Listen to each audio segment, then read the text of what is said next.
I'm looking at a blank document on my screen. I have been looking at it for an hour. My manager needs a new concept for our marketing campaign by Friday, and my mind is just white noise. Nothing. How do people just come up with things? Are you trying to think of a good idea? Of course. That's the whole problem. I can't. That might be the issue. You're trying to find one perfect idea that arrives finished, like a gift. Isn't that how it works? For creative people, an idea just appears. A flash of insight. The common belief is that creativity is a moment of magic, but that belief is what creates the blank page. The real problem isn't a lack of ideas. The problem is waiting for them. So what am I supposed to do? If I don't wait, how do they come? You don't wait for them. You build them. Build them? What does that even mean? An idea isn't a piece of furniture. I can't just follow instructions. Not instructions, no. More like a recipe. You need ingredients first. Your mind right now is an empty kitchen. You can't cook a meal without food in the refrigerator. Okay. Ingredients. So you're saying I need to do more research? That's part of it. But most people do research and their kitchen is still empty. They collect facts, but not ingredients. Let me ask you something. When you think of a great, original idea, what comes to mind? Something that changed the world. I don't know. The iPhone? It came out of nowhere. It changed everything. It was completely new. Was it? It was a phone, which already existed. It played music, like an iPod, which already existed. It connected to the internet, like a computer, which already existed. Apple didn't invent the core pieces. But they put them together in a new way. Exactly. They didn't invent. They connected. The pressure to be 100% original is a trap, is the single biggest reason people feel they aren't creative.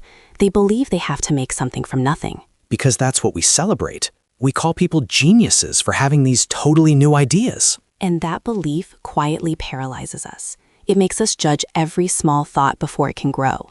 We think, that's not new enough, and we delete it. The new way to think is this. A good idea is simply a new combination of old things. You just have to learn how to combine them. You need to learn how to synthesize. Synthesize. Okay. So I take thing A, and I take thing B, and I put them together. That sounds simple. Too simple. If I combine a car and a coffee cup, I get a mess. Not a great idea. You're right. Random combinations rarely work. It's about meaningful combinations. The best connections often happen between things that are close to each other, but not obviously connected. Think about things that are adjacent. Adjacent? So, like wheels and an engine are obviously connected, but a phone and a music player were, at the time, adjacent. They lived in separate worlds, but were both about portable technology. Precisely. You're not looking for random dots to connect. You are looking for dots in neighboring fields. What if we combined the checkout process from an online store with the experience of a physical supermarket? That question led to self-checkout and Amazon Go stores, two adjacent ideas. That makes sense, but it still feels big and abstract. I have to combine things, but what things? The number of options is infinite. I'm back to the blank page, just a bigger one. You've just hit on the second myth, the belief that total freedom is the best environment for creativity. Of course it is. Blue sky thinking, no bad ideas. That's what everyone says in brainstorming sessions. And those sessions often produce very little. We believe that to be creative, we need unlimited space, no rules, no limits. Right. But what does a blank page represent? It represents infinite choice. You can write any word in any order. And that total freedom is terrifying. It leads to paralysis. Compare that to this. I want you to write a story about a lost robot, but you can only use these 10 words. Okay, that feels easier, actually. It feels like a puzzle. I have a clear starting point. Exactly. The limits, the rules, they give your brain a problem to solve. They force you to be clever. This is why adding a constraint is one of a professional creator's most powerful tools. So you're saying I should make my problem harder. If my boss wants a new marketing campaign, I should add rules, like we can't use video, or we have a budget of only $100. Yes, try it. How would you advertise our new software with only $100? Your mind is no longer blank, is it? It's already starting to work on the problem. It's thinking about cheap flyers, or a clever social media post, or partnering with someone. It's true. I'm not thinking about a big, perfect campaign anymore. I'm thinking about small, specific solutions. The constraint gives me a direction. A painter with only 2 colors is forced to master light and shadow. A musician with only 3 chords is forced to focus on rhythm and melody. The constraint isn't the cage, it's the key. Okay, so I shouldn't look for original ideas, I should synthesize existing ones. And I shouldn't look for total freedom, I should add constraints. This feels like I'm starting to get a system. But where do the initial thoughts come from? The little sparks. I still feel like I need that moment of inspiration. You know, the idea that comes in the shower. Ah, the famous shower idea. This is the third and maybe most subtle myth. The belief that ideas come when you are passive. But they do. Everyone has stories about it. You struggle with a problem all day. Then you go for a walk, and suddenly the answer just appears. The answer appears then, yes, but the work was done before. The shower doesn't give you the idea. It gives your brain the quiet space to connect the dots you already collected. That aha moment is the result of a long, active process that came before it. You can't have a breakthrough if you haven't done the through part. So what is that active process? It's about deliberately creating interesting collisions of ideas. It's not passive waiting, it's active searching. You need to provoke a new thought. Provoke it. How? By asking provocative questions. For example, take your product. What if your biggest weakness was actually its biggest strength? How would you market it then? Our software is very complex. It takes a long time to learn. That's our biggest weakness. So if that was a strength, we would market it as being for serious professionals only, not a toy, a powerful tool for experts. It's exclusive. There, that's an idea. A small one maybe, but it's not nothing. You provoked it with a question. Here's another one. What if you applied a model from a completely different industry to your problem? What if you ran a marketing campaign like a movie studio launches a film? With trailers, teasers, a premiere date, character introductions for our software features.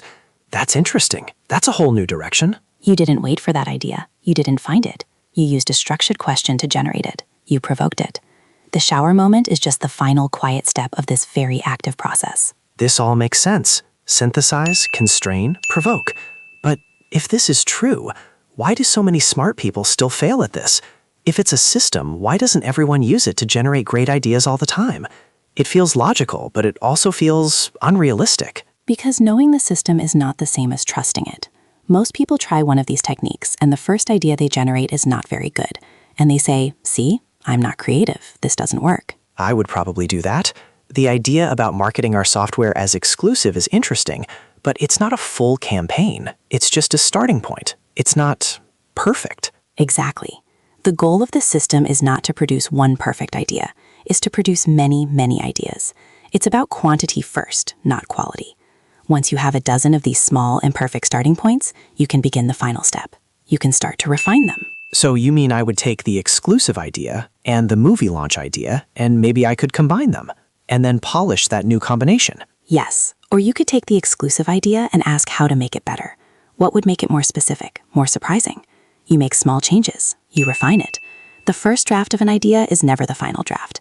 You build a rough version first, then you make it better. So the whole thing is a loop, not a straight line. It is a complete mental system. Let's go back to the kitchen analogy. You stock your kitchen with ingredients by being curious, by reading and watching things outside your industry. Those are your inputs. Okay, so I'm not just researching my direct competitors. I'm looking at how a museum designs an exhibit, or how a restaurant writes its menu. Exactly. Then, when you need an idea, you don't stare at the empty table. You go to your well-stocked kitchen. You pick a recipe, a constraint. I will make a dish using only 3 ingredients, or I will make a dessert that is not sweet. So that's adding a constraint like, let's create a campaign with no words, only images. Correct. Then you start combining things. You synthesize ingredients. You ask provocative questions. What if I cooked this fish using a technique for making coffee? You try things. You make 10 small messy dishes, not one big feast. And most of them will probably be bad. Most will be terrible, but a few will be interesting. A surprising flavor combination, an unusual texture. And those are the ones you keep, the ones you refine.